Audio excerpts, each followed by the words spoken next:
ആഗോള രാഷ്ട്രീയം പൊതുരേഖകളിൽ ഇടം നൽകാത്ത ചില നിമിഷങ്ങൾ ഒളിപ്പിച്ചു വെക്കാറുണ്ട്.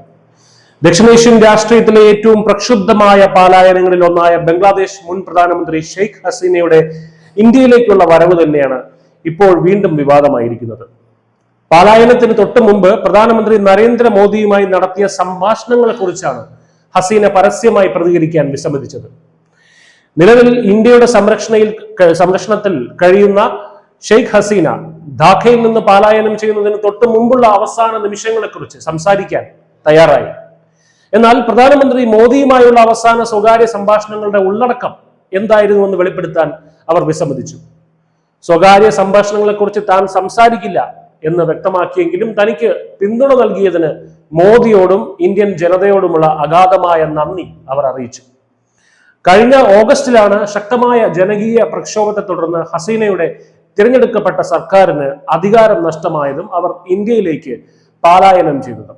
തുടർന്ന് അധികാരത്തിലെത്തിയ മുഹമ്മദ് യൂനസിന്റെ ഇടക്കാല ഭരണകൂടം രാഷ്ട്രീയ പ്രേരിതമെന്ന് വിമർശിക്കപ്പെട്ട നീക്കത്തിലൂടെ ഹസീനയ്ക്ക് വധശിക്ഷ വിധിച്ചിരുന്നു. ഹസീനയുടെ മകനായ സജീവ് വാസേദും ഈ വിഷയത്തിൽ പ്രതികരിച്ചിട്ടുണ്ട്. അമ്മയുടെ ജീവൻ രക്ഷിച്ചതിനും ശക്തമായ സുരക്ഷ ഉറപ്പാക്കിയതിനും പ്രധാനമന്ത്രി മോദിയോട് താൻ എക്കാലവും നന്ദിയുള്ളവനായിരിക്കുമെന്നും അദ്ദേഹം വ്യക്തമാക്കി. ഇന്ത്യ ഒരു സുപ്രധാന അയൽക്കാരനും പങ്കാളിയുമാണെന്ന് ഷെയ്ഖ് ഹസീന ഊന്നിപ്പറയുകയാണ്. 1971 ചരിത്രപരമായ ബന്ധത്തിന് പുറമെ ഭീകരവാദ വിരുദ്ധ സഹകരണം, തന്റെ ഭരണകാലത്ത് പൂർത്തിയാക്കിയ ഭൂമി സമുദ്രാതിർത്തി പ്രശ്നങ്ങളുടെ പരിഹാരം തുടങ്ങിയ പൊതു താല്പര്യങ്ങളിലാണ് ഈ സൗഹൃദം വേരൂന്നിയിരിക്കുന്നതെന്നും അവർ കൂട്ടിച്ചേർത്തു. അവസാന നിമിഷങ്ങളിൽ പ്രധാനമന്ത്രി മോദി ഹസീനയ്ക്ക് നൽകിയ ഉറപ്പുകൾ എന്തായിരുന്നുവെന്ന് അവർ വെളിപ്പെടുത്തില്ലായിരിക്കാം. എങ്കിലും ഈ സംഭവ വികാസങ്ങൾ നൽകുന്ന സന്ദേശം വളരെ വ്യക്തമാണ്. ബംഗ്ലാദേശ് പ്രക്ഷോഭത്തിലേക്കും രാഷ്ട്രീയ അരാജകത്വത്തിലേക്കും നീങ്ങിയപ്പോൾ ഇന്ത്യ ബംഗ്ലാദേശിന്റെ ജനാധിപത്യത്തിന് ഒരു കാവലായി ഉറച്ചു നിന്നു.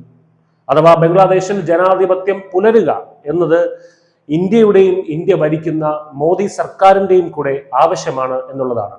News desk.